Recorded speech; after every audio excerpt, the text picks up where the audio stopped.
Muito obrigada, Sr. Presidente, senhoras e senhores deputados. Obviamente que é desígnio de qualquer Assembleia, de qualquer Governo, terminar ou pelo menos minimizar os problemas da pobreza. Nós estamos cientes de que esses instrumentos existem e já foram aqui amplamente discutidos nesta Casa, quando o Programa de Governo e quando o Orçamento da Região, e também já foram aqui esclarecidos pelo Sr. Deputado Bruno Melim, que elencou um conjunto de medidas que são importantes. O combate à pobreza deve, e aquilo que apontam os estudos, deve ser feito de uma forma transversal, com várias medidas, com vários programas, com várias ações.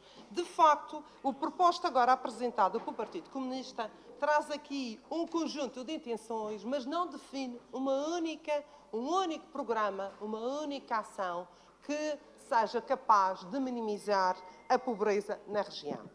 A pobreza faz com medidas concretas, com medidas eficazes e, sobretudo, com a retoma económica e com a criação de emprego. E é isso que tem sido feito. Também é importante aqui esclarecer, e é isso que tem sido feito. Têm sido aplicadas um conjunto de medidas na área económica, de revitalização das empresas, da manutenção dos postos de trabalho, onde muitos milhões de euros têm sido aplicados nas empresas para manter os postos de trabalho. Têm sido aplicadas um conjunto de medidas de apoio às famílias, não só às famílias que estão numa situação de pobreza, mas aquelas famílias que também de classe média que muito precisam, como é o caso dos espaços escolares, como é o caso do apoio à diminuição das creches em mais de 40%. Enfim, um conjunto de medidas que vão e que conseguem manter as famílias a quando a situação de carência. É importante aqui dizermos também que, e acho que aqui é importante referir, nós crescemos e os indicadores indicam isso. Nós crescemos. Crescemos mesmo apesar de uma saída do PAEF e mesmo apesar do ciclo de imigrantes que entraram na nossa região. Os nossos indicadores são positivos. Os nossos indicadores são positivos. Mas eu aqui digo-vos, porque em política, foi o que eu ainda há dias disse, temos que ser honestos. Nós estamos bem, mas há quem esteja bem pior. Há quem esteja bem pior. E aquilo que eu aqui ouvi dizer, com regiões do país que têm programas que têm sido um sucesso, eu gostaria que me explicassem, senhores deputados, como é que nós estamos, por exemplo, um Governo Regional dos Açores, que está há mais de 20 anos, em que tem um plano que é exemplar e que até foi aqui referido, e que a taxa de pobreza continua a ser muito superior à taxa da região autónoma da Madeira.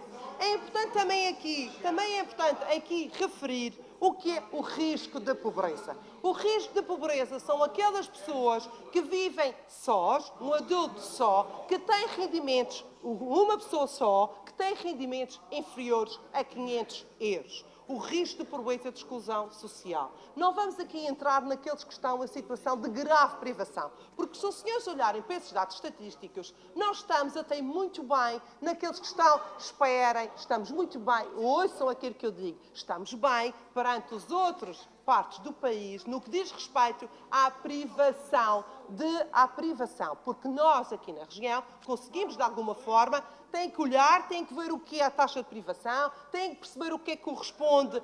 Por exemplo, um dos indicadores é medir se as pessoas conseguem comer 2 vezes por semana carne. Isto é um dos indicadores. Isto não é só falar sobre estatísticas sem saber o que é que elas representam.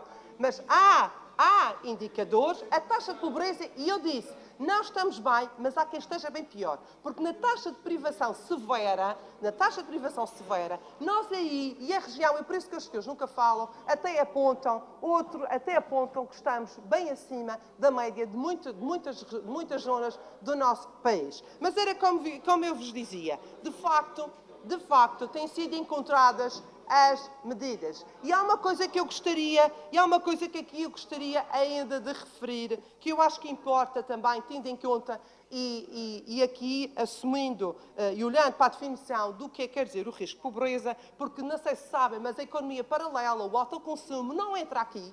não entra aqui. Não entra, mas aos senhores deputados, não entram. Mas vou-vos dar aqui um indicador que talvez lhe deixe à reflexão e que possa servir para sustentar as políticas que têm sido feitas no âmbito da terceira idade e do envelhecimento e que deixo aqui à reflexão. Não sei se sabem, mas em 2018, a nossa região tinha cerca de 65 mil pensionistas. Sendo que 63% destes 65 mil pensionistas recebiam pensões de velhice, 27,7% de sobrevivência e 9,1% de invalidez. Será que grande parte dos nossos pobres não estão precisamente nos nossos idosos? Será que grande parte... Complemento de reforma. Lá está uma medida que está no programa de governo. E sabem de uma... Ó, senhor deputado, então aí eu peço que o senhor faça lobby junto ao Governo da República e que não aumentem 6 euros as pensões e as reformas dos nossos idosos. 6 euros, enquanto o Governo da República está a pensar aumentar uns 6 euros e outros 10 euros. Como é que se pode ter idosos, 65 mil idosos na nossa região, que são pensionistas? Grande parte destas pessoas, grande parte daqueles que vivem em risco de pobreza, são precisamente os idosos e é por isso que temos, de facto, uma população a envelhecer. Muito obrigada. Muito obrigado, Sra. Deputada.